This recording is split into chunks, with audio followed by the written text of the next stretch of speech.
Welcome to Trial by Wine. We take a closer look at crimes that highlight how fascinating humans can be. Schmidty, Swanee and Clarkey visit crimes and run them through their jury of three, debating both sides of the case to agree an appropriate, if totally fictitious, sentence. Please be advised, Trial by Wine may include explicit or disturbing content and will include drunken rambling. Listener discretion is advised. All right. How are we all? Very well. Wonderful. Hi, Schmidty. Yeah. Hi, Clarky. And Hi, Hi, guys. Carla. Well, Hi, Schmidty. it's great to see you again. Of course it is. It's always great to see you guys. How was your week then? not bad. I've been having a bit of a back to school week with my kids, so that's always a great relief for any mother. I'm sure they'd agree, or father, I guess, to get the kids out of the house. So all Getting good back into here. the swing of it. What about you guys? Oh yeah, I'm loving that. Thank you very much. Yep. What about you, Clarky? Oh, we had a lovely week last week down at the tennis. Yeah, and now this is our first week back at work. Yeah, uneventful. Yeah. And Schmidty, what have you Schmidty? been up to? Well, to be honest, I always feel a little depressed at this time of year.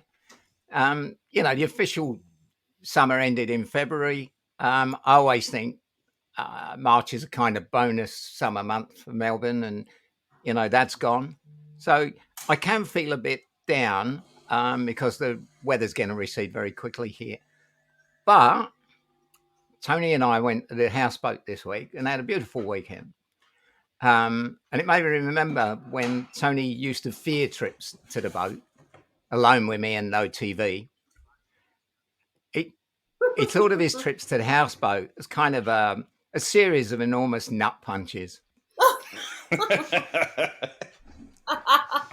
However, now we've got a super poor duper Tony. new Wi-Fi booster and can stream Netflix, and most importantly for poor Tony, watch his precious Arsenal scratch their way to the top of the Premier League where he thinks they belong. He really seems quite keen to go to the boat nowadays. And anyway, from looking back on the week, let's move to the here and now and the really important, what are we drinking today? Best you start, Clarky. Okay, then. So after our big week last week, we've decided we're going to jump on the wagon, Stuart and I, and I'm going with the Mount Franklin, lightly spritzed with a splash of lime. Oh! Delightful. Can you believe it? I And can't you, Swanee? believe it. Oh my God, now I feel the pressure. Well, I'm not jumping on any wagon because I've always got 1 foot on, 1 foot off, as you well know. And because it's the middle of the afternoon and I've still got to do school pickup, I'm dry, so I'm on the, what have I got today? Diet Coke, not very exciting. What about you, Schmidty? I hope you can hold up the part of the trial by wine bargain. What are you drinking? Much as I find that troublesome, I'm going to give it my very hardest try. I'm drinking. This is a sparkling wine from Limoux, which is better than champagne, A, because it's cheaper than champagne, and B, because they actually invented the stuff 250 years before the Champagne region invented it. So remember that, Limoux. Wow. And Limoux. Where is that? Is it in France? Yeah, Limoux. I say Limoux as if I know my French pronunciation, but Yeah. I may well not do. I think that'd be right. But it's great stuff. There are a few wines that come from that region, and nearly all of them are somewhere between great and very palatable. So that's what I'm drinking. And in fact, Well, it certainly sounds like Limoux you is my second favourite drink of all time. It really is. Wow. And what would your first one What's be? your first favourite, Schmidty? Oh, that's my homemade damson gin. Ah, of course it is, darling. Of course it is. Can't get enough Good of that. choice. Anywho, And we were spoiled a couple of weeks back to have a taste of that. Thank you very much. you ready to introduce ourselves? Yes. Okay. Let's. Yep. I'm Schmidty. I'm Swanee. And I'm Clarky. And together we are...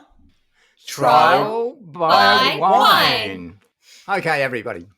Would you like to hear my story of crime through the lens of wine? It's called... Yes, please.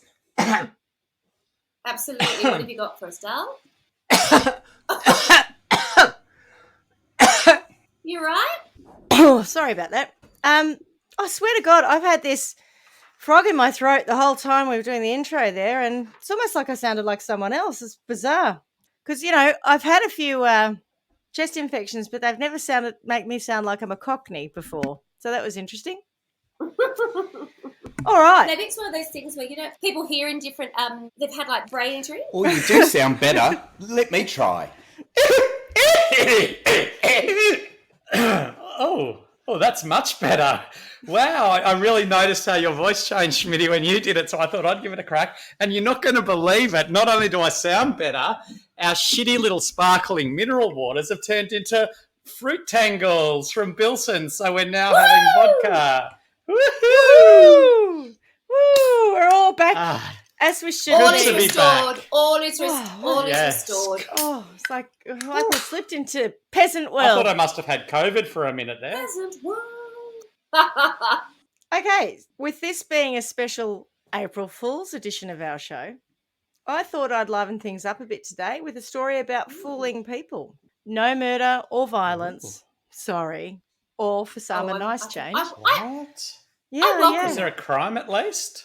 Oh, there's definitely crime. I There's welcome definitely that. crime. But this is what I would like to think of as a bit of a palate cleanser. It's the sherbet between murders and And a rapes. moose-boosh. All right, so my sources are going to upset Why? you. Did you not use Lad Bible? Oh, No, my God. You're no right. You Lad have Bible, upset me not already. a single Lad Bible source. Got to stop. This is This has got outrage. to stop. I know. How can you move away from serious stories and still hang on to reputable sources? This is just gross negligence on your behalf. This is still a serious story. In fact, one of my sources is Gilbert King, who was writing for, get this, the Smithsonian.com magazine, and is a one-time Pulitzer Prize winner. So I don't think I could get more reputable sources But than what, that, Lad to be Bible honest. won't even publish his work? That's your problem. That's the problem. Oh, all right. God, don't bring your reputable sources as a justification for what you've done. That's exactly what we're holding you accountable for. Oh, well, all right. Okay. Well, you might feel better that I actually, when I first came across this case, I found it on a website called mentalfloss.com, which is not quite Lad Bible, but, sounds a little bit more lowbrow than the Smithsonian. Just a little bit. Just a little Sorry bit. about that, Yeah, mentalfloss.com. I don't know that they've ever been used in the same sentence before. Mentalfloss.com and the Smithsonian. I'd like to congratulate the people at mentalfloss.com for their credible work that may not be equivalent to the Smithsonian, but is obviously better for us. Well, Swanee Absolutely. and I anyway. Apart from King, there are a few historians and biographers who have written extensively on the case, including Christopher Sanford and Jeff Maish, whose accounts have also helped in filling some of the details. So basically, I found a lot of high-level stuff around this gentleman, and then I found some really good deep... And sorry, so before you continue, I've already got a question. You said this is a story about foolery. Is it foolery? Fooling or people. Foolery? No, it's not tomfoolery. It's about fooling people. Okay, good. All right. So, as I was saying, apart from King, I've got a few other historians and biographers who've written extensively on the case, including Christopher Sanford and Jeff Maish, whose accounts have also helped in filling a lot of details because they wrote, I would say, quite flowery accounts of stuff. Kind of fictionalized some of it, but it was still interesting.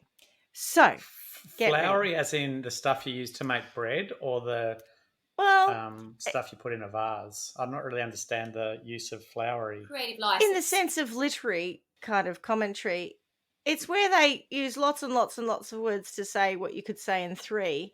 And that's why I don't write for a living, because I'm not great at extensive descriptive Is that like words. Scott Morrisonery?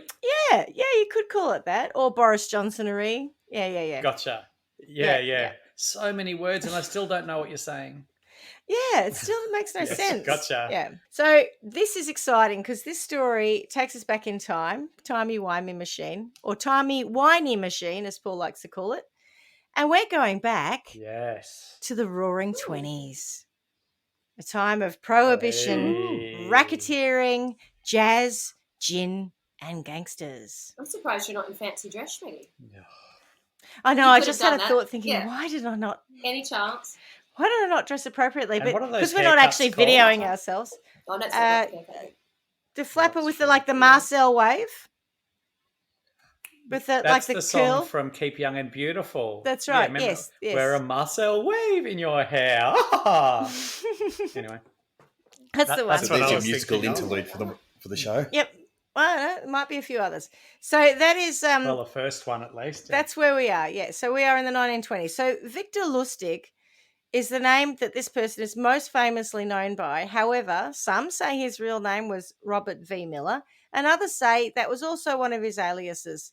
So who can say? But we do seem to be pretty sure he was born in Hostin, Bohemia in 1890. Is that Czech? That's now the Czech. Yeah, that's now the Czech Republic. But at the time, it was part of the Been there with you once, my love, haven't I? Oh, we have indeed. We have indeed. Not to No. Hostin itself, but we've definitely been to Prague. lovely Prague, a beautiful city. Okay, yeah. So we They had were the some good days. times. They were the days when I could leave my state. 2 years and counting. Not me. Not counting at all. 2 years I've been. 2 years I've been in this room. Oh my god. And not bitter about it. Not at either. all. But 2 years I've been in this kitchen, lady. I don't know if I'm bitter so much as I'm certainly mentally challenged by it. I'm sure of that. So I apologise for my mental health. But anyway, I digress. Sorry, darling. Yeah. You're allowed. It's fine. So Hostin had a population of about 4,500 at the turn of the 20th century, and it's not far different now, to be honest. So it hasn't changed a great deal.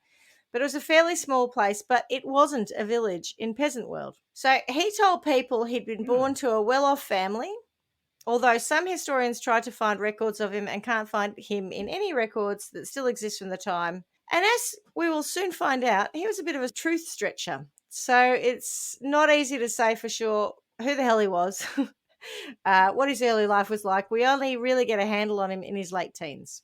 But I'm going to call him Lustig Truth stretcher. for the You started this off it all too professionally. Like, couldn't you go bullshitter or A truth stretcher. truth stretcher? Jesus. A con man? I think what you'll discover is he's Yeah. so professional that you can't call him a bullshitter. So he was an extremely I think you're intelligent. using flowery words to describe him. I'm a bit in love with him, to be honest. Oh. I've got to say, I've got a little bit of a crush. Oh, on are this guy. you? Yeah, right. He's such a Good to character, know. and he's 5'7", so he's already off my list of possible people I would sleep with because he's shorter than me. That's right, and we all know I'm heightist. Sorry about that. But apart from being short, and What if he stood on a chair? you can't stand on a chair all the time, can you? Cuban and heel? that's the problem. Platforms, stilts. Look, I don't want to get into it. I've got 8 pages of notes, and me going into my heightist, proclivities is not what we're here for today. I thought you were silently imagining whether or I thought that pause was about silently Getting up so imagining high. whether or not it could actually work. I was going to say good for you for considering it, but I have considered it in the past. JB, if you're out there, I considered it, but, I'm heightist. It's my discrimination against you. Sorry about that. Anyway, moving right along. Billsy? What That did was- Billsy have to do with it? No, different person. Different JB. Yeah, different JB. He knows who he is. But he's so gorgeous and he's so debonair and so wonderful. If only he'd been 6 inches Could have been a taller. bit of a reveal there for Billsy. Yeah, no, it wasn't Billsy. Sorry. Okay. I wonder how many JBs are going. She's talking about me. Oh, no. The debonair, incredible. Oh, anyway, he knows who he is. Where was I? That was very distracting. All right. So he was this guy, Lustig, not JB, although JB is also a very intelligent person. Lustig was an extremely intelligent youth, speaking at least 5 languages fluently and showing great promise as a young man. However, he was also a very naughty boy. He studied in Paris at the Sorbonne. He's not the Messiah. He took up gambling when he was 19, and he was very good at it, by the way. He liked the ladies, and this got him into trouble at times and was why he had a 2-inch scar on the left of his face, which was a gift from a jealous boyfriend of one of his lady friends. So that's when he was like a late teenager. He wasn't keen on university. His father had insisted that he goes to university, and he was like, I don't really want to do it. And harking back to some of our previous conversations about pedagogy, he preferred experiential learning. I know, I can't help it. Did you just really just drop the word I can't even say it. Pedagogy. Oh my God! Look at you, who works in education. Pedagogy? That's just showing off. That was my point. Is pedagogy related to Tamagotchi? Is it the science of teaching? Not at all. Is that what it is? Pretty much. Yeah. Yes. No, you're right. It's the science of teaching. You're right. Or that might. It's a small little thing that you keep alive. I'm aware of somebody who's a director of it, and I thought his job was to teach teachers how to teach. Sorry, I know that sounds absolutely ridiculous, but no, that's right though. It's all about. Is that right? Yeah. Because there's a whole art form, or there's a whole science, I guess, to instructional design. So how you design, learning materials and classrooms and all the rest of it. Sorry, this is totally off piste, but. That's I couldn't help myself but throw in the whole pedagogy thing. I love that shit that fills the head of you two. My God, you threw that little bomb in there. I love that you bit on it. I wouldn't have known what it was a year ago. I just happened to know now. That's all. So I had to sort of. No, you are quite right. You're quite right. Don't worry. I reckon the first 4 years of working where I work now, I didn't know what pedagogy meant, but I do now. I still can't say it. Anyway, let's move on. I won't know what it is tomorrow. No, that's all right. You don't need to. If in doubt, give us a call. I'll tell you. All right. So anyway, he preferred to experience life. So he'd wander around and commit minor crimes. Mostly these were card tricks, street hustles, playing pool, that sort of stuff. But he really discovered that he had an incredible gift for the con. And of course, using his many languages and his brilliant brain, wasn't much for him to convince people to part with their cash. And in January 1908, at the tender age of 18, he was arrested by the police in Paris following one of his snoozer cons. So a snoozer con is basically where you book yourself into a hotel. Snoozer con? Yeah, a snoozer con is where you book yourself into a hotel, you pretend you have a lavish lifestyle or you're a particular kind of individual, and you con people around you, the other guests, basically. Did you make that term up, or did it exist already? No. I read that. I find them on Smithsonian.com. Is it like is it like a bed and breakfast, but a snooze and No. con? No. He booked himself into really like top-notch hotels. An S&C, as we like to call it. This is sort of like the beginning of Dirty Rotten Scoundrels, That's a isn't it? snoozer. Well, I think actually some of the inspiration for that, Catch Me If You Can, this guy inspired a lot of those storylines. Yeah, he's okay. The King of the Con, I think it was his moniker. King of the Con. Right. So he goes into the Nemzetti Hotel and he checks himself in there, and it was in France, Paris, and he wears a schnazzy suit and he waxes his moustache.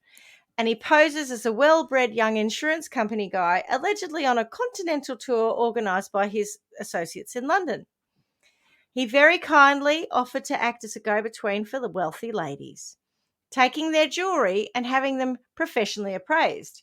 He charged a token fee, because, you don't work for nothing, and gave them a little receipt saying the items would be returned in the morning.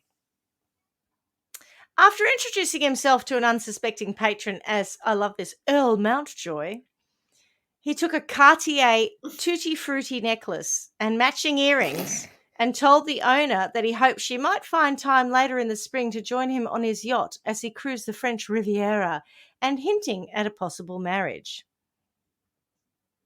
Sadly, for the young lady, she lost her jewels and her heart. Goodness. Or at least her dignity, on that fateful day. So just to give you a bit of context, so you can appreciate the value of a Cartier Tutti Frutti necklace and earrings, a 1930s Tutti Frutti bracelet sold at Sotheby's in 2020 for $1.3 million. And a 1928 bracelet of the same design was sold in 2014 for $2.1 million. And even at the time, they would have been extremely expensive items. And if you want to know, Carla, because I'm sure you do, they're right up my alley. Amazing. They were just a riot of cascading, quite colourful, precious, terribly colourful, cascading jewels, the kind of thing That's I what would I was thinking of. definitely As wear. well, I was thinking, tutti frutti. That was what I was thinking. Must be coloured gemstones. Yeah. Lovely. I think they were originally. Schmidty, take them out of your alley and give them back to that poor lady who owns them. Oh, seriously! If I had, jewelry worth a combined $4 million, you wouldn't be seeing me here on this podcast. No, I'm just kidding. Anyway, with some, but you'd be sitting there in those jewels doing the podcast. And they certainly wouldn't be up your alley. I'm not putting anything up my alley. This isn't Hotel Bangkok or whatever it was called. You said they were right up your alley. Don't call me out on that. I meant I would. They're the kind Bangkok we Hilton. know what Thank you you. meant, but you said it. Oh, you people are so rude. Anyway, you can't take the words back. They're out Don't there. need to. Don't need to. The Tutti Frutti necklace is right up my alley, and by that I don't mean my vagina. Anyway.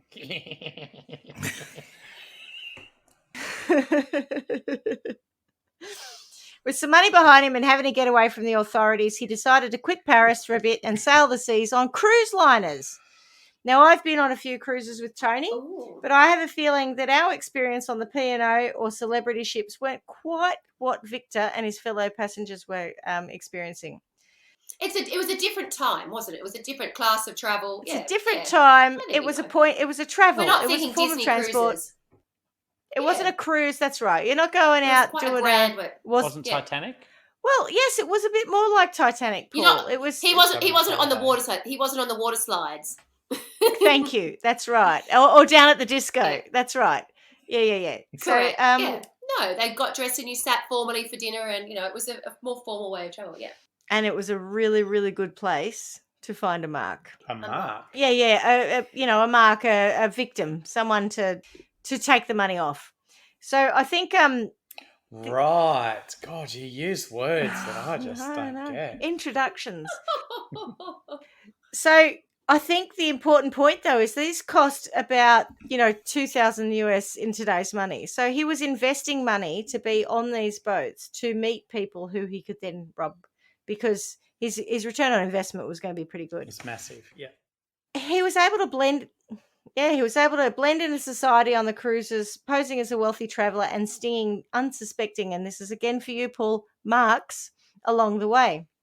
And by the way, I think, I could be wrong, but I think Lustig actually coined the expression calling them a mark. Other people whose names aren't Mark. Oh, right. What about the Johns? Oh, no, sorry, that's a different kind of person. That's an expression that most people should know? Mark, yeah. Everyone knows what a mark is. Yeah. Should most people know that expression, calling them a mark? Well, yeah. Carla, did you know what a mark was before I said it? Well, we're 50-50 on this podcast. No, we're not. We're 66-33. Yeah, but you two are a little bit more highbrow than us, I think.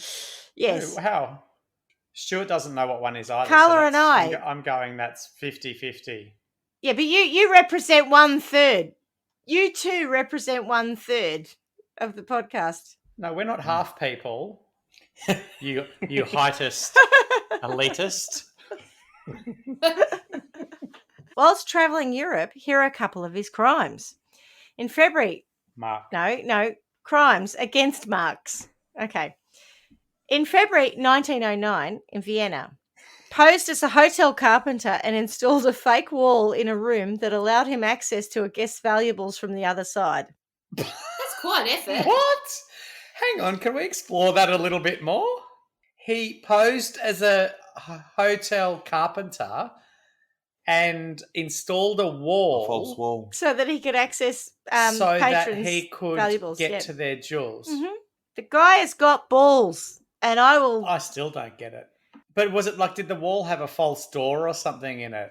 I don't know the details of this particular crime, but imagine this. Into the room. Imagine you've got a storage room, right? And like a cloakroom, and your guests say, "Can I put my expensive stuff in here to be safe?" And you say, "No problem." And then someone comes along and installs a fake wall in it. No one happens to notice that the room has shrunk, but that allows him to have access so that he can take their valuables. Where do you even get the material for that on a cruise He's ship? not on the cruise ship. He's now in landlocked Vienna, correct? This is Vienna. Yeah. Yeah, that's right. He's in Sorry. Vienna at this So you point. missed that. He travels around. That's why I'm so amazed. I got so hung up on Mark, I completely missed that we weren't on a cruise anymore. You were like, Yeah, how did he get to Bunnings before he got on the cruise ship? He's walked in with a massive plank of wood, got some plywood, and he's got his materials. Right, ready to go. Where do you even find Don't that on mind a me. cruise Nothing- ship? This bloke is Nothing here to see, just a incredible. fake wall. Magic Yep, just a wallpaper. fake wall. I'm walking up the gangplank with. Oh, Gangway, sorry. God, I've got a shit attention No, that was a span. little bit. Even I went, oh, hang on, now we're back in Vienna. Or we're back on land. But yes, Sorry, That's yeah. right, isn't it, Yeah, Shitty? I should have said. Right. I did. I actually said whilst travelling Europe, here are a couple Yeah, of his you crimes. did, But yeah. anyway, so he gets off Paul the thought it was ship still on at the some boat. point, and then he Yeah. commits some crimes. He gets back on a 100% ship, I did, commits yes. more crimes, gets off a boat. So the next one is April 1911 in Budapest. He convinced a wealthy woman to give him money by On claiming or it off was a boat? off the boat. Budapest, off the boat. Budapest is a city. Convinced a wealthy woman to give him money by... There's no boats in Budapest. There are boats, but not cruise There ships or are, anything. right down the Danube. I know. Yeah. hmm Anyway, by claiming it was going to fund an orphanage. Now we're in London. Are we going to talk about whether he's on a boat in the Thames or we're going to accept that he's on dry land? Just checking. Before I I'm tell just you going this to go one. with the fact that we're not going to be on boats anymore until you say it, because otherwise you're going to lose your shit.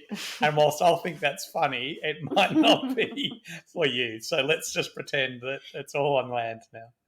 It's on land. 1914 in London, he sold London Bridge for £2,400 by posing as a local authority worker seeking to raise funds. I think I've heard of that before. I think I'm sure that you rings have. a bell. And I don't it's know not one of where I his would have most heard it. famous, but yes. Who bought It it? rings a bell, Oh, yeah. I haven't got the details. I think Americans. Didn't he sell? I thought he sold it to Americans, but Well, I'm not sure. There's What some, would you- yeah. That rings a bell, Schmidty. I don't know why, but yeah, I feel like I've heard that. And I think even, I could be wrong, Wow. but I think Yeah. he told them that they were buying. He told them it was London Bridge, but you know London Bridge is actually quite plain, and it's the other. What's the the fancy more bridge? ornate Yes, Tower Tower Bridge. Tower Yes, Bridge. that's the right. fancy one. Yeah. Yeah, that's yeah. right. So they Bridge. thought they were buying Yeah. Tower Bridge, and they were actually bought, which they didn't really. They got swindled into thinking they bought London Bridge, which is the ordinary bridge. Anyway, And was it before or after London Bridge fell down? I don't know. I'm not sure. This was in 1914, so I'm very happy for you or Stuart to do the research I on would when assume London after Bridge fell down. I would assume after. No, I'm going to go with he sold them the London Bridge that had fallen down, but Quite told them it possibly. was Tower Bridge. Quite possibly, yeah. Who cares about fact? No, exactly. He certainly didn't, because he didn't own any of the things that he was selling to people. In 19... Well, neither did they, by the sounds of it. Not in the end, no. In early 1916 in London, he posed as... I personally like this one. Posed as a musical producer named Andre Dupre and convinced a Harley Street specialist, Cyril McClintock, to invest £500 in a West End show that never existed. That's my kind of guy. You know, just the theatre bit. And I think £500 at the time... Is that when he had you? He had you. Oh no, he's just an impressive individual. You'll come to appreciate. He didn't it. have you at hello, but he had you at some point in his Oh, story. I don't know. She was pretty impressed about the was carpentry there. on the boat. Yeah, well, I was more impressed about he that. had you then, didn't he? That's when you were like, oh, hello. This guy, that is so 100%. Yeah. But he also I did do like you someone say? who's a bit handy. You're right. the dirty Yeah, truth stretcher. he's a truth stretcher for sure. Yeah. True. He then settled in the USA, and we've got to assume that he travelled there by boat. But let's assume he gets off the boat for absolute point Thank of you. clarity. So he's now on land. Did he Okay. commit any crimes on the boat? Possibly, but I haven't got them recorded here. So here we are over in the USA. Definitely installed a false wall. Probably, and on land. So one of his schemes in 1916 involved setting up his own church on the Manhattan waterfront and promising the congregation that the service would swell all hearts and souls with joy. That shit's been going on for millennia. Using a speech that had been given in the Polish city of Breslau and making a few amendments of his own, he was able to impress the congregation so much they gave him $90. The modern equivalent is $2,500. As you might imagine, the poor never saw a cent of it. Wow. It went straight into his own pocket. What happened to the church? Oh, he just ran away. He'd take the money, he'd disappear. He had over 47. He didn't actually build a church. No. He just- did Not for $90, no. No. 1916. I was thinking that's bad return on investment. In 1916, there were a lot of this sort of traveling. Remember the other day I was talking about the crucifixion of Marguerite Peter, and I was talking about the You were? not casually. It was the story at the time. Oh, right. Was I drunk then? Probably. Oh, Maybe. talking about the crucifixion Maybe you've of Margaret. forgotten. I do. Yes, no, I was drunk, and I do Yes. recall now. Yeah, She was in the upstairs place that they boarded up. She was in and- Switzerland, Mhm. right? Gotcha. I recall. Oh, right, Yeah. I'm with you. Right, I remember you casually mentioning her. That's right, just casually. I made a reference to a really good series, which is a retelling of Perry Mason. It's sort of the same period in America's timeline, and there are a lot of kind of traveling around people who are praising God and having moments. And so churches weren't specifically, buildings; they were congregations of people Buildings. who are all looking for. Because remember, this is towards the end of World War I, leading into the Spanish flu plague. So it's not a great time. So people were like, so they wanted the Lord to fix their gimpy they wanted. leg. Or... That's right. Yeah, they were looking for something external to themselves to make them feel better. They were wanting to get out of WA, I get it. Yeah. And he saw that I'm just as a looking for ripe travelling church at the moment opportunity. to get me through. Well, all I'm going to tell you, you need to be careful because Swanee, someone might come along and rip you off $90 if you're not careful. Oh, So- I'm right for it. Because you're open to it. Oh, All right. Yes. So while in America, he set up a fake off. you're right track for it, bet. as in you're happy to give them the $90. If it means she gets out of WA, she'll give him $90. I'm in a vulnerable state. Yeah. No, you're not. Sorry, You're in a perfectly good state. We're in a vulnerable state. Yeah, Carla, just wait a while. You'll see winter again one day. Winter is coming. Don't worry. Yes. Yeah. While in America, he set up a fake off-track betting shop. Gamblers are easy marks for conmen because they're already prepared to spend money on the chance of making more. This time he called himself Count von Kessler, a displaced European aristocrat, which actually wouldn't have been that odd given it was after World War I, and would convince a wealthy individual to visit the premises to place a bet.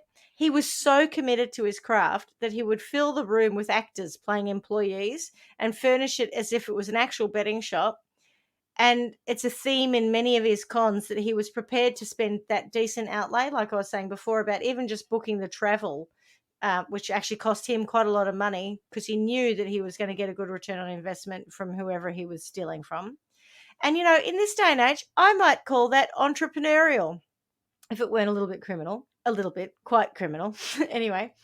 And he even had people in the next room giving a live broadcast. And if you had a speech impediment, you might call it entrepreneurial. I know you love saying that. Because, it's good to be an entrepreneur. It is good to be an entrepreneur. I've never quite managed it. It's hard to say Okay, entrepreneurial. That's a... Ugh. He even had being an I can't say it now. You've said that so many times at me. Wanker. Being a wanker. That's right. He even had someone in the next room giving live broadcasts to make it sound like real races were being called over the wireless. So, he went to a really significant He's committed. effort to set up his cons. No, really committed. This is why I have a little bit of a crush on him. I just think he's a bit special. So it's not the bit about the play the Broadway play or the West End play that he raised money for. It's this bit now. No, that was it's his dedication to his cause. It's his determination. It's his planning. It's his attention to detail. He's got excellent execution. He's very good at what he does. And he really takes his job seriously. You know, like I respect a man who takes his job seriously. I think there's people who are this sort of caliber of con man or woman or whatever. Mm.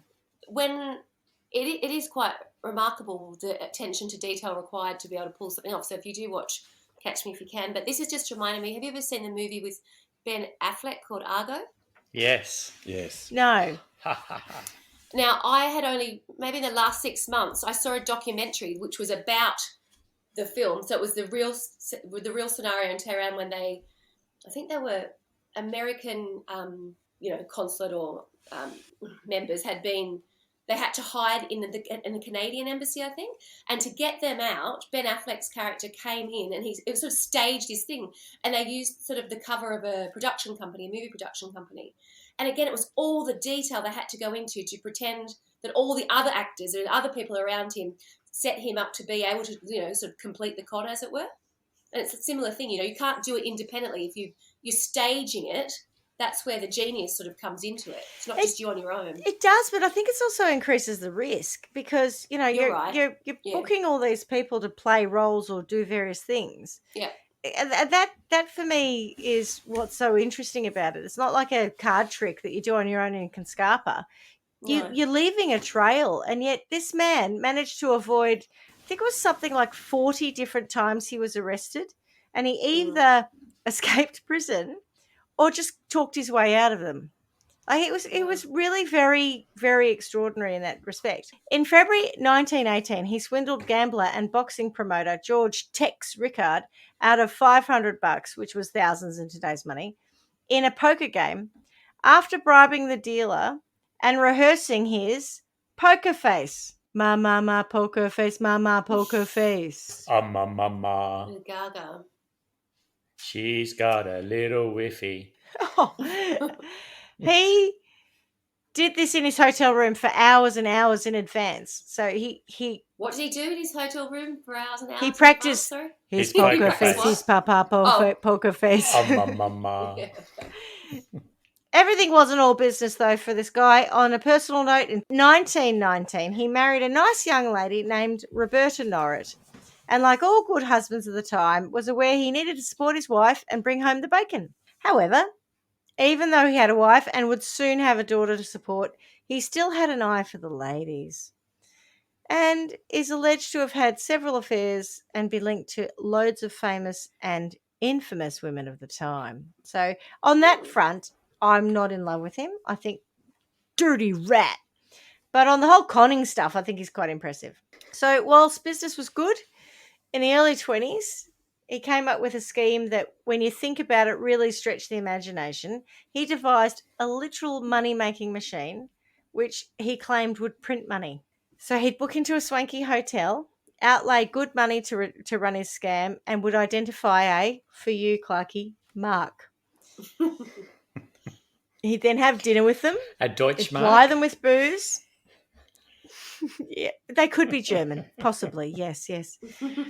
Ply them with booze. Spend up on the food, lavish meal.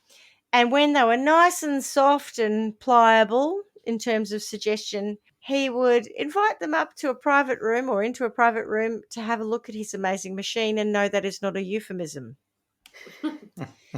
He'd take $100 bill from his wallet, insert it into a slot, again, not a euphemism, in the machine, turn a lever, and the bill would be pulled through into the box. At the other end, he'd put a sheet of bill-sized white linen paper, like quite good quality paper, and then he'd do some jiggery pokery, turn some dials and move stuff, and then say, it takes 6 hours for this to work, so let's go back to the bar. And of course, it was just theatrics to heighten the anticipation for the mark. So the guy's like, 6 hours, we've got to wait. And then they'd go off and they'd drink more and they'd have a great time, and they'd return 6 hours later and to see how it was going. And he'd move the dials again, he'd crank the lever, and lo and behold, $200 bills would come out. And they were real. 6 hours work. I know, it doesn't feel like a lot, but $100 at the time was a significant amount of money. Yeah.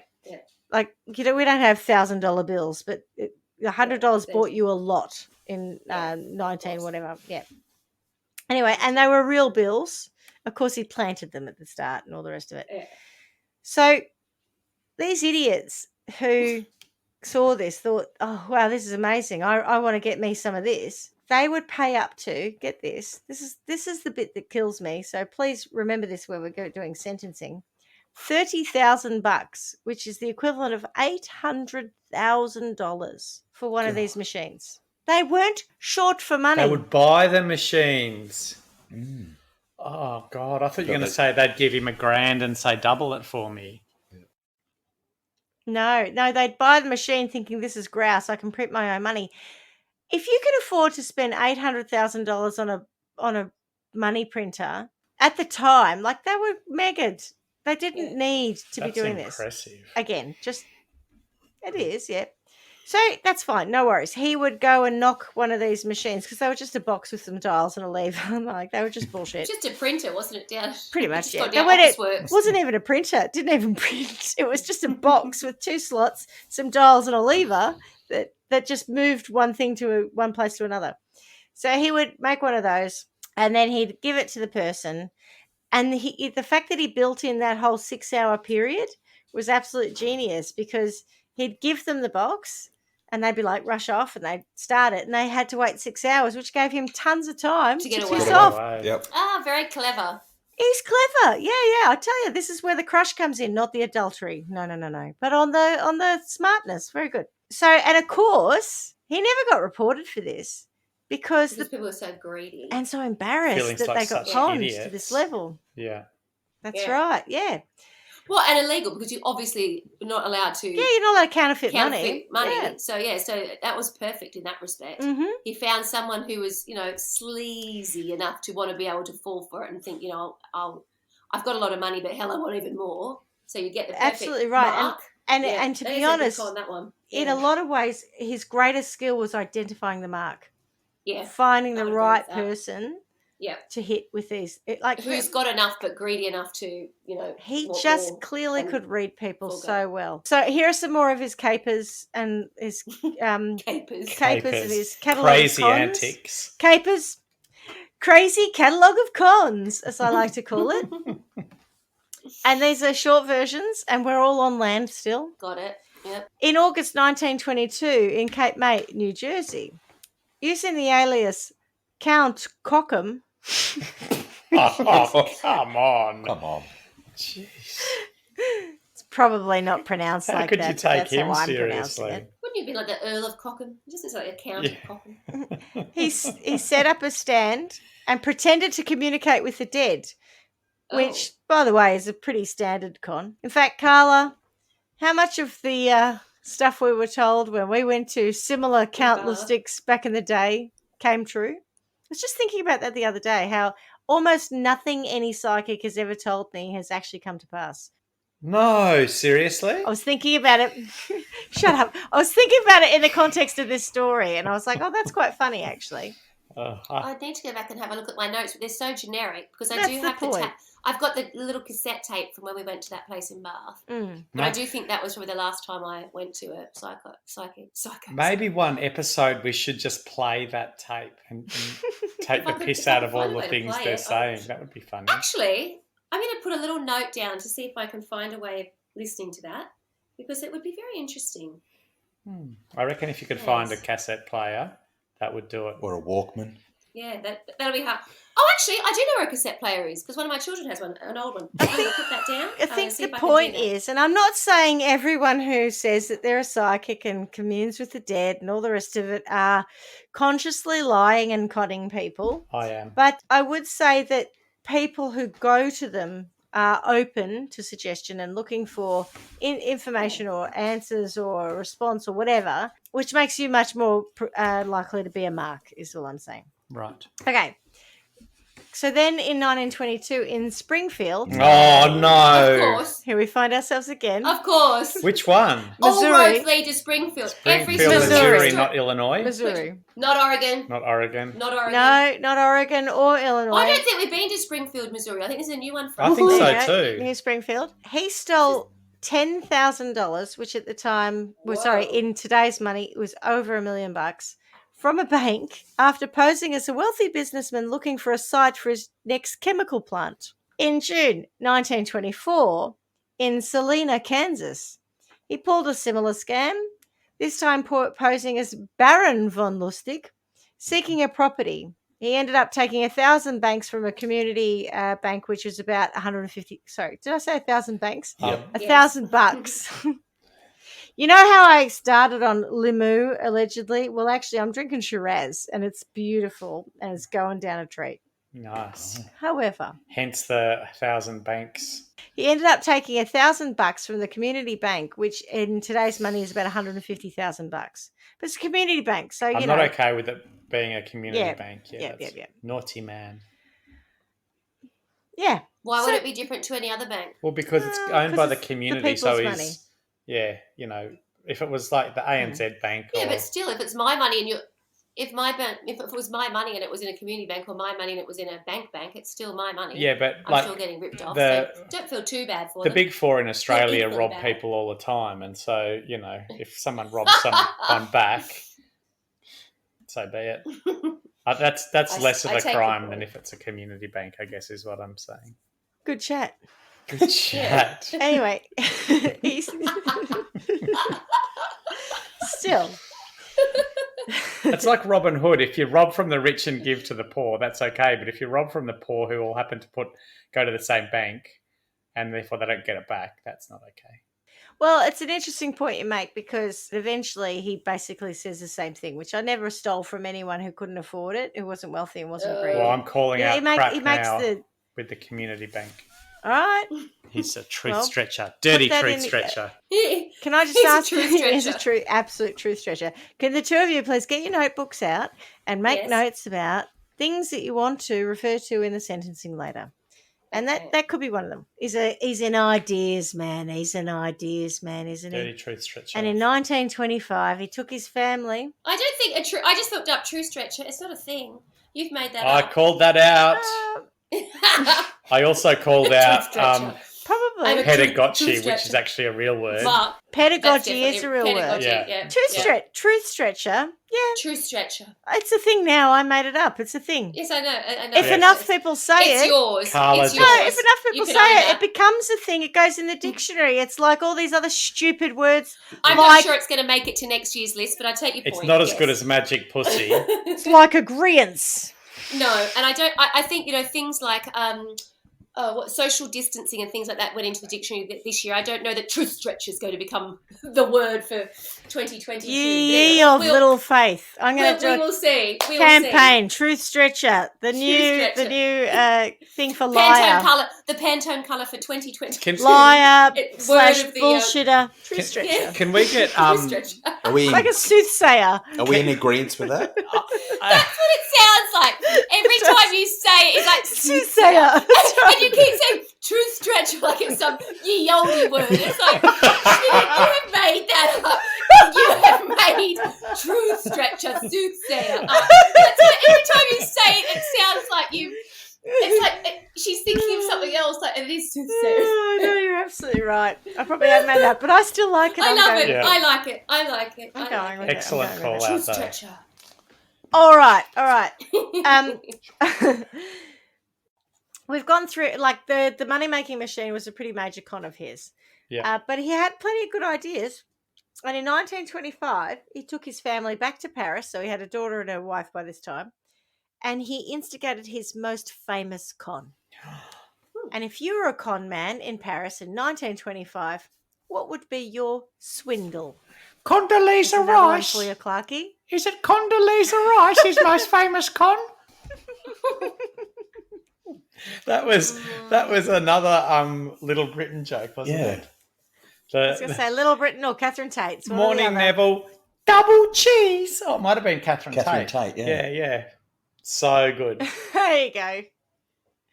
Good old Kathy Tate. We love her. She is brilliant. Does it have something to do with automobiles, Schmidty? No, it doesn't. But Damn it. thank you for trying. Anyone else got any ideas? Religion. It's too obvious, but the Eiffel Tower, something to do with the Oh, Eiffel you Tower. got it. You got it, Carla. Oh, you're No, so Carla's- I'm only thinking- smart. Carla's got The it. Eiffel Tower. Swanee No, but is a well, genius. there is that. There is And that. a shifty, Connection. shifty bird.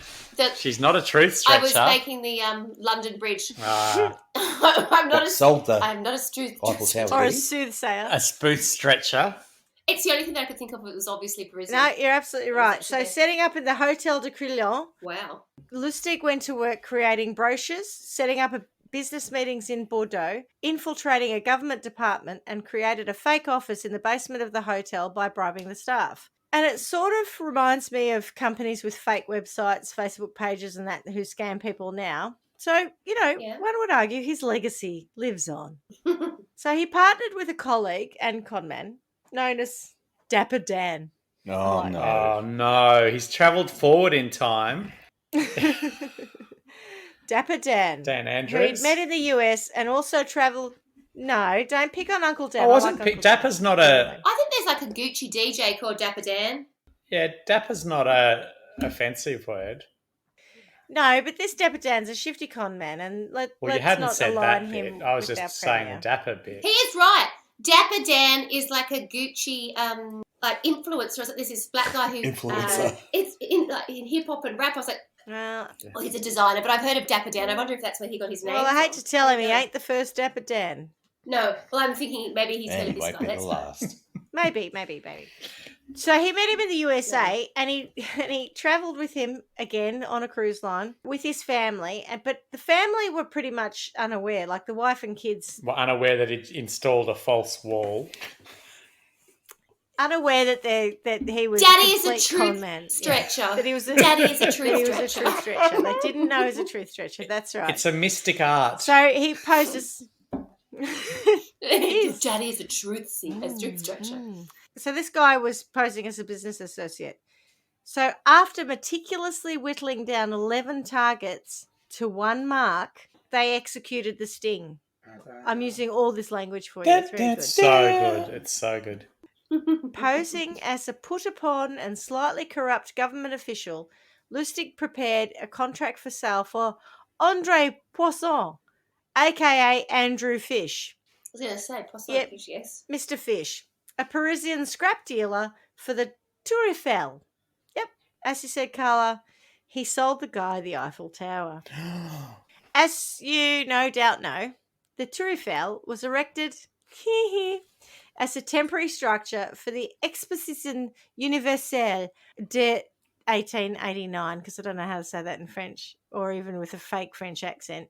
And by 1925, it had fallen into a state of disrepair, and some of the populace wanted it removed. Others wanted it renovated, and Lustig saw this as a great opportunity to set up this whole false sale. And it seems odd, but actually, if you think about it, it was quite plausible at the time. Like it was like the what do we call it here? The wheel that they've just recently sold Melbourne in Melbourne. Eye. You know, Melbourne Star.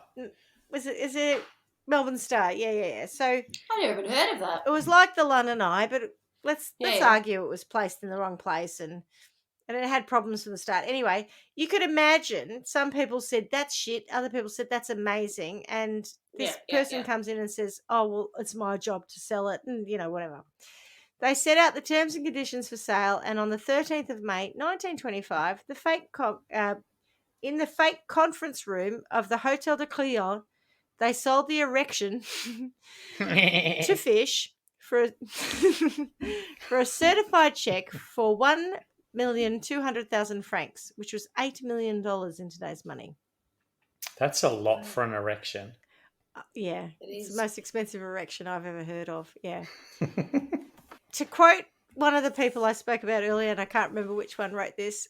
This was a Wednesday morning, and Poisson requested 48 hours in which to raise the cash. There was some question of him needing to put his family home on Avenue Montagnier up for collateral against a bank loan. So this guy's, hocking everything. And this was all perfectly acceptable, said Lustig. Poisson later remarked that the seller's utmost courtesy throughout the transaction served only to aggravate the final horror of the scene. Oh my God. What could it be? Of course, the Parisian government were not selling the tower for scrap, and Mr. Fish, having realised he'd been swindled, returned to the hotel to discover the conference room was a closet in the basement. And no one knew anything about Lustig, who had run off to Vienna by that time, staying at the Hotel Imperial under one of his 47 aliases. Mr. Fish, embarrassed at the con, didn't report it to police. $8 million. He didn't Jeez. report That's it. no. Rich much? Well, but he wasn't. He had to hock his family home. Anyway, the best bit about that, Well, it sounds like he was rich, but yeah, you know, rich, he but was extended asset himself. rich. Yeah. Asset rich, not cash rich, yeah. Yeah. The best bit about that particular swindle is that he had the enormous kahunas to return to Paris and do it again. He sold the No. Eiffel Tower twice. No. He's unbelievable. Girl crush, sorry. His second mark wasn't quite as embarrassed or silly and did dob him into the police, but he'd already got on the lam by then. Do you like I'm using on the lam now? I've got all these expressions. That I don't know. What's that one? On the What's lam, the you know, lam? running away. On the run. No, I don't On know the that run. one. On I've the never heard lam it. is, Never heard you that know, Yeah, Never heard it's it. an American I for believe you. being on the No. run. I've heard it. I've not heard it. No, Well, I believe you. Never that's- heard it. No. That's 2 against 1, according to Schmidty's maths from earlier. Pedagogy, on the lam, mark. So many learnings in today's episode. Oh, it's incredibly Very informative. Don't buy landmarks that aren't for sale. That's right. Whilst the money box and the tower sales are by far the most famous of his cons, my personal favourite is the one I'll finish on. And this is a You cracker. haven't got to your favourite yet. Woohoo! Right, so in 1925, the man with steel balls, as I like to call him, Count Victor Lustig. No nut punching for him. No, you'll hurt your hands. Ouch. That will hurt you. That's right. Ran a con on none other than Al Capone. Oh, yeah, that's good. It was early in Capone's career. He was 26 at the time, and Lustig arranged to meet him at the Hawthorne Hotel in Cicero near Chicago. Pop, squish, 6. Uh-oh, Cicero. Is that another famous quote that I What? should know? What is that? He had Yeah. it coming. He had it coming. Oh. He Oh, is had this it from Chicago? coming all along. Yes, it's Oh. from Chicago. Oh, sorry. Haven't Sorry, seen I that got it in either. the end. Jesus. Took me a moment. Oh my God, Paul. Oh my God. Sheltered workshop over there. Who, me or 100%. Clarky? Yeah. Clarky. It's- It's everything. Everything's a revelation. In terms of What? pop culture, I'm a desert. I can't believe. Anyway, I can believe you don't know it, but I'm shocked at that one. He convinced Capone to invest in a get-rich-quick scheme, promising to double his $50,000, $50,000, and this is in like 19-something. I can't even do the math, but it's shit tons of money, right? In 60 days or less. Some weeks later, he returned, telling Capone it didn't work out, and he gave him the money back. Sorry about that. You know, I lost everything. And Capone said, "Are you broke?" And he goes, "Yeah." And so, feeling sorry for him, Capone gives him $5,000, which is still worth, you know, shit tons. Not as many Yeah. shit tons, but 10% of shit tons is still shit tons, right? Now, there's speculation that he had second thoughts about taking the whole amount and running away with it, but some think that it was a long con and it was intended to get $5,000 out of Capone in the first place. Either way, he got the money for nothing, and he didn't sleep with the fishes, and he doesn't have new concrete shoes. So it was all good for him. Did you at least get my gangster references there? Yes, Oh, still thank am. Did. Yes, yes, Right. yes. I was thinking about the long con though, and I thought that was quite interesting. So he was setting himself up Yeah. to sort of get something bigger out. Yeah, of yeah, it. yeah. He thought So- he had his trust. Yeah. So Dirty Rotten Scoundrels is a perfect example of a long con. Yes, yes, Yep. yes. So in 1930, Lustig goes into a partnership with 2 men from Nebraska, a pharmacist, William Watts, and chemist Tom Shaw, to conduct a large-scale He gets around. He does. To conduct a large-scale counterfeiting operation. This is the beginning of the end for him. Watts and Shaw engraved the plates that would be used to print the counterfeit dollar bills, while Lustig organised a ring of couriers to distribute the forgeries, ensuring that they were kept in the dark regarding the production of the counterfeits.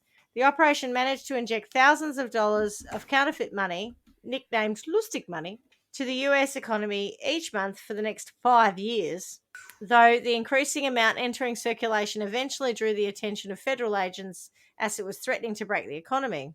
And also, this was God. in the period of the Great Depression by now, so we've moved into the early 30s. So it was a massive deal, and they actually called him public enemy number one. Going back to a much earlier statement I made about him being a bit of a horn dog and cheating on his wife, because he was linked with a bunch of women. He was actually having a affair, or he had a mistress called Billy May. And now Billy May was a infamous woman of the time who was a madam running her own prostitution ring. And he then started to have an affair or shag his business partner, Tom Shaw's, his mistress. Sorry, What? it's complicated, Can you but basically do that again. he started What? to have it off, to put it in plain terms, he was having it off with Tom Shaw's girlfriend / mistress and his own mistress, who was actually a madam running a prostitution ring herself, got Yep. wind of it, Billy May. May, Yep. and she got very angry about this, and hell hath no fury like a woman scorned. So she rang the police in an anonymous call, although somehow we know it was her, and dobbed him into the authorities. And on the 10th of May in 1935, he was arrested in New York and charged with counterfeiting. Although When you he say- openly admitted... Yeah. When you say it was an anonymous call, did she say like, "Hi, it's Millie Bay here. I just want to report a crime," or Billy may not? Billy might. She might have said, "Hi, it's Mae West here." Billy Mae West. How did they work out it was Billy me? Mae West. I've always said an orgasm and what was the other thing? A cigar or something. I can't remember, but Mae West had this idea about longevity was driven by an orgasm a day and something else. Anyway, I digress. So he openly admitted to his partner's involvement in the operation, but he himself feigned ignorance and on the matter. "Oh, I don't know anything about it. I'm just a lovely aristocrat from Europe." However, his refusal to disclose information on key information found in his possession proved to be his undoing. And it was later found to open a locker in Times Square subway station containing $51,000 in counterfeit bills and the plates on which they'd been printed. 51,000 was, I can't even, again, shit tons of money at this point in time. The day before his trial, Lustig managed to escape from the federal house of detention. I love this. God's sakes. Yeah, because he escaped. I told you earlier, I didn't go into detail because we can't do this for 48 hours, but he escaped about 40 times. He was a classic, right? He escaped from the federal house of detention in New York City by faking illness and then used a rope he made of sheets, and he climbed out of the building. As he descended the walls, some passerbys noticed him. I love this. This is my favorite bit. So he pulls out a rag and starts cleaning the windows like he's a window cleaner. While he's hanging off a sheet rope Genius. in his prisoner outfit. "I'm just cleaning the windows, nothing to see here." And off he goes. And yes, it wasn't new. He'd escaped many, many a time. He was recaptured, sadly, in my opinion, 27 days later in Pittsburgh, and after pleading guilty at trial, he was sentenced to 15 years in prison on Alcatraz Island Oh. for his original charge, and then he got another 5 years for escaping prison. Escape. Yeah. By December the 7th, 1946, Lustig had made a staggering 1,192 medical requests and filed 507 prescriptions. The prison guards believed he was faking because he was, as we now know, a truth stretcher, and that his illness was part of an escape plan. They even found torn bed sheets in his cell, signs of his expert rope making. According to medical reports, Lustig was inclined to magnify physical complaints and constantly complaining of real and imaginary ills. Hypochondriac. He was transferred to a secure medical facility in Springfield, again, Missouri, and we returned to Springfield at the age of 57. where the doctors soon realised he wasn't faking. On March 11, 1947, at the age of 57, he died from complications arising from pneumonia. To quote Spike Milligan, "I told you I was ill." The boy who cried wolf. But you don't have pneumonia over a sustained period of time, do you? Wouldn't that be a fairly acute kind of scenario? No, you're right. I think he probably was a bullshit artist for a long time, and it was the boy who cried wolf. Well, totally. you say bullshit artist, I say Truth truth stretcher. stretcher, same. Soothsayer. Yeah, he stretched that truth one too many times. I do like this. On his death certificate, a clerk wrote for his occupation that he was an apprentice salesman. Oh. At the age of 57 when he died. Now, he did leave behind a bit of a legacy that's been attributed to him. It's known as the 10 Commandments for con men. And I think in this, there's a little bit of wisdom for all of us. So I'd like you to listen to this, both of you. All three of you. Intrigued. And Tony sitting next to me who's very quiet. Be a patient listener. It is this, not fast talking, that gets a con man his coup. Never look bored. Right. I'm out. Wait for the other person to reveal. You're out on this one too, I can assure you. In fact, you're out on the next 6, I think. This one, wait for the other person to reveal any political opinions, then agree with them. Yeah, I'm out. Number 4, let the other person reveal religious views and then have the same ones. Yes, I know, you're out. Out. 5, hint at sex talk, but don't follow it up unless the other person shows a strong interest. 6, never discuss illness unless some special concern is shown. 7, never pry into a person's personal circumstances. They'll tell you everything eventually. Never boast. Just let your importance be quietly obvious. That's you, Paul, isn't it? Mm-mm. No, I think my importance is not obvious, nor quiet, nor even there. What about never be untidy? No, always. And I think we could all say we're all out on the last one. Never be drunk. What? Well, because you're con man, Oh, you've I got to know be that one. focused on everything, right? You got to be reading the room. Yep. Even if I wanted to be, I couldn't be a con Yeah. man. No. That's quite a common thing, isn't it, when people do want something of somebody else to ensure that the other person is getting more to drink and pretending that they're drinking. A lot of them will pretend they're drinking. Absolutely. That's quite common. Yeah, me too. Did you learn that in con ladies school? When you went Cert to 3. Cert 3 Well, I truth did stretcher? I think it should be I have Cert seen 3 it, truth so that's in real life, stretchery. to be honest. You've seen it in real life. I have. Well, I don't want to go No, into that's any okay, but I detail, think it's fair to say never from me. I have seen some. Never from me. No, I no, have no, no, never no, not at all. held back and getting pissed in front of you. Don't you worry. No, Yeah. not at all. Not at all. I have seen in real life. Yeah. I've seen a particular person, Like on Law and Order. yes, like that, who would ensure that everybody was having a great time, everybody was more than had their glass full, but that person didn't. And then when it would come time to do certain things and pay bills and whatever else, nobody realised just who had been in control and how the situation had been manipulated. So I think that's quite a common thing about getting people drunk and sort of Using them up. having them loosened. Yeah, wow. That's a Law and Order moment that we had there. Yes. That is the story of Lord Mountjoy, Count Lustig Robert Miller the Fifth. Well, I don't know. Wow. I mean, he's got so many names we don't know who he is. Exactly. So, what are your thoughts on his crimes? And were the crimes just for him or for the other people? Nice to see that nobody got killed. No one got killed. That's nice. What do we think motivated him? Do we know that? What's his sort of? Was it just that he was actually really quite clever and didn't really want to work too hard and just wanted a quick fix? I wouldn't say he didn't work Financially. hard. I think he That's works true. quite hard at his craft. Quick money.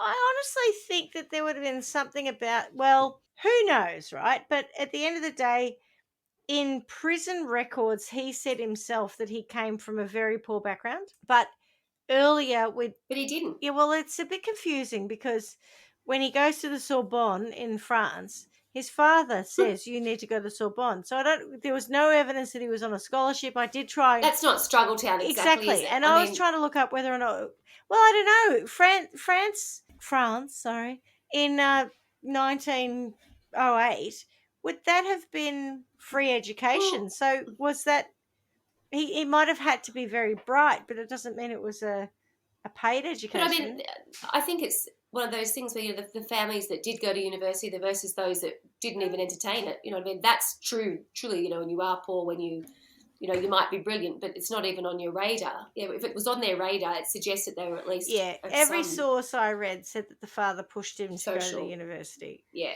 It sounds to me like his motivation... I mean, obviously he got money, but it almost sounds like he was addicted to conning people, and he got a real joy out of seeing what kind of stories he could come up with, and then whether he could actually get away with it. I think there was a lot of thrill seeking with him, yeah. But you'd like to think so. So. And maybe a little bit of Robin Hoodery as well with selling the Eiffel Tower to Count Lustig. Rich people. God, stop it, Schmidty. You sound like you're... I know. But the horn for the truth stretcher. Show me your tutti frutti necklace. Put it up my alley. Oh, you could get some serious voice work there. Count Lustig, are you really selling that big French erection? To Eiffel, of course. Goodness. So obviously he was a con man and a criminal. But what are your thoughts about the people around him? Oh, so there's a couple of things. I mean, I think let's call out he's obviously a genius in the way that he plans and executes his cons, I think. Me too. Selling landmarks, I think, is not an easy thing to do. Not that I've ever tried, but I'm happy to just assume that it's not easy to do. I reckon you could probably have a crack at selling the giant koala or the big pineapple or, you know, one of those classic Australian landmarks. Not quite the Tour Eiffel, but, you know. It would be remarkable, though, if you found a buyer for it. A mark, sorry, I think is the correct term. It would. Find a mark. Yeah, I would be impressed if you found a mark. Yeah. I know there's obviously some things some skills that maybe are the ones, hopefully they're the ones that you're attracted to, not the fact that he actually committed all those crimes. So when I was doing this research for this case, I had a chat with my mum about it because my grandfather was 10 years younger than Count von Baron Lustig Mountjoy Miller, whatever his name was. And my grandfather, when he came to Australia after the Hungarian Revolution, was this incredibly sophisticated, you know, real European gentleman type. And not like my dad. My dad was much more rough. But my grandfather was old world type European. And that's what I see. When I say I've got a crush, and that's why I say it sounds weird, but that's what I see in this guy. I see this incredibly suave, good influencer, like not in a bullshit Instagram fashion, in a real, every interaction that he has is really influencing people, getting what he wants for sure. But anyway, when my pa died, my mother and father received calls from various women who had lent my grandfather money. Oh no! Oh, whoops! And when I said to Mum, I said, I'm doing this case about this con man who, you know, took money, and she goes, no, they wanted to give him the money. And I'm like, well, yeah, so did the people that Baron von Lustig, blah blah blah. They thought they wanted to give him the money too. And Mum was like, no, it's not quite the same. I'm like, I don't know that it's not the same. Anyway, we paid it back. But maybe there's a part of me that says it was a thing at the time and fair play. Don't know. I'm not saying he wasn't a criminal. Yes, but it's like hustling. But I would say the people who he conned, not all of them, not the community bank, I agree with that. And maybe not the church. But the people he conned wanted to be conned in some ways, or they would never have parted with that money. Often the case is that where Schmidty's saying people want to be conned, it's not so much that they want to be conned, but they so desperately want more. It's just their greed that's what sets them apart. It's like they will allow themselves to be led to you know, when things feel too good to be true or whatever else. It's like, well, you know, but I really want the money. I really, you know, so they'll go with it. They'll take risks and they'll put themselves in situations where they're not, able to check things out or whatever else, because they think that the gain is worth the risk, I guess, and that's greedy. You and I know individuals who have put themselves into situations where they have literally been conned in the modern world because they want to get rich quick. They'll go for any pyramid scheme. They'll go into anything that sounds good. And it's not that I don't. It doesn't mean I don't sympathise, but I don't sympathise, actually. Yeah. But that I think you've got to have some kind of self-awareness when it comes to that stuff. I agree with that in the context of, paying $800,000 for a box with a few wheels and knobs and stuff on it to make money. I mean, there's a fair bit of, I'm not overly sympathetic about that. It's things like, I'll go and get your jewelry cleaned and then I nick off with it, or installing a false wall, and that's just plain theft. It's not a gambling thing where someone comes in and makes a bet. And although even that I have a bit of a problem with, because you're telling someone that, you reasonably walk into that room and go, I'm going to place a bet on the horses. And there are no fair odds. The odds are completely stacked against you. Yeah. So I don't know. I think just like going to a casino now. Yep. Yeah. Well, correct. But probably worse, because, you go and play the pokers, the chances of you winning are incredibly low, but there is a chance that you'll win. Or you go to the horses and you bet on a horse, and generally speaking, there's a chance and there's odds and all that sort of stuff. It's an odd of one out of however many horses. Yeah. One of them's going to come first, right? Correct. But if you're betting off track and there's actually no race going on, or whatever the con is in that regard, whilst we say there's no one was hurt or murdered necessarily. I didn't say there was no crime. I didn't say but what I'm saying is that potentially the impact to somebody who maybe in really tough circumstances, going, maybe if I can win this, it'll change my circumstances, who then loses it and potentially goes and offs themselves or goes back and, beats their family or whatever that might be. There's a big, to me, I have a big problem with what he's done, and I get that there's some amazing cons, and I really like, so I wanted to point out his genius to start with. But the reality is he's a shit bloke, and I'm not okay with him. He's not a truth stretcher. He's a shit bloke. You don't have to be. Taking advantage of people. He is a truth stretcher and a shit bloke. He's both. And the bloke he's a truth stretcher who's got a penchant for marks. A truth stretcher is just a liar, isn't it, really? Yes. The bloke who paid $800,000 for a moneymaker is a gullible shit bloke, not a truth stretcher. And clearly, come on, mate. Because that's a crime in itself, going to want to produce the money. So, he's paying money to commit a crime. Well, if you get duped in that process, good. All right. Swanee, what are your thoughts? Sentencing? Yeah, sorry, Clarky. Give him a sentence. Go on, smash him. Yes. Throwing cans at him. Yeah, that's Stu kicking the can. Take that cruiser. Maybe that's going to be my sentence. That, how you have kids kicking cans down the street? I'm going to sentence him to Peasant World as the can that the kids are going to kick up and down the street. And he can just continually get kicked over and over and over again. His pneumonia, I think, was also a good sentence, and I'm comfortable that he got that. I'm happy with his years on Alcatraz. But karma got him in the end, but I wouldn't mind a bit of can-kicking action for him. Certainly no nut punching, because that's only going to hurt everyone's hands. Absolutely. Yeah, because he's got balls of steel. Exactly. And they're probably spiky as well.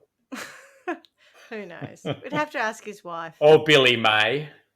Or the other one. And a bunch of Hollywood starlets, but I can't remember who they were. Oh, God. Yeah. Well, that's good, because what I'm thinking of doing with him is I'm going to take him back to his carpentry roots and I'm going to give him a job in Bunnings, where he just has to do standard retail. He's not allowed to take advantage of anybody. He can't do any of these cons. He just has to work hard for $1.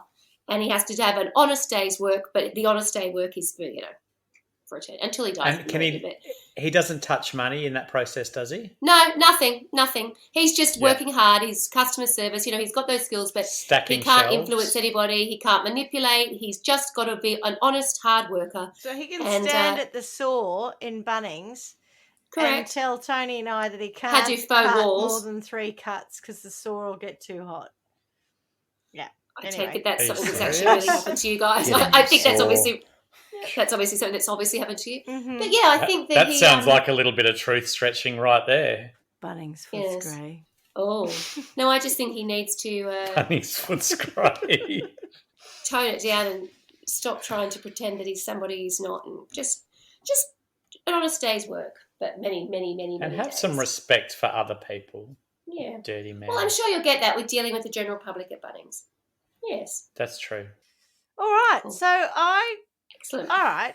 Well, thank you very much for your input, both of you. I will tell you what my Merci. sentence is. Yes. So I Ooh. think that Victor should put his incredible brain to a positive use. And so I'm going to sentence him to a career working with the police to prevent crime, as with his understanding of people and their psychology and how easy it is to con them, and his incredible work ethic, let's face it, put in the right direction, could be very, very valuable. I'm sure he'd have an excellent clearance rate, Clarky. And as we learned from the last Our episode, dear friend Reggie would absolutely suggest that working with the police is a punishment, I think. Other people may not see it that way, but yes. she might. But more importantly, we all know now from last week's episode that a clearance rate is very important. And I think that he could get his little points, his little personal points from a very good clearance rate. All right. So, Well done, I thought Schmidty. it was kind of fun That was interesting. I enjoyed it. and different for us. Some corn capers. I know. A catalogue of corn capers. Thank you. Catalogue of, Yeah, we started with BBC and we ended with CCC. Isn't that amazing? Yes, absolutely. I love a good alliteration and an acronym. Thank you. All right. Okay, well, on that note, thank you very much, guys, and I miss you already. Miss you. Arrivederci. Ciao, ciao. Ciao, ciao. Bye, everyone. See ya. Bye. Buonanotte. Ciao, bello. Oh, why did we get all continental? It must have been the whole aristocratic bloke. Thanks for listening to Trial by Wine. You can contact us at trialbywine@gmail.com. Please rate, review, and subscribe to Trial by Wine on Apple Podcasts or wherever you get your podcasts. If you'd like to support us, you can become a patron at www.patreon.com, Trial by Wine, or visit our website www.trialbywine.com to donate to us. Your support will help us cover many more cases and apply wacky sentences. We really appreciate you listening and hope you tell everyone about us. Our cover art is by John Christo and music is by Beauchamp from pixabay.com.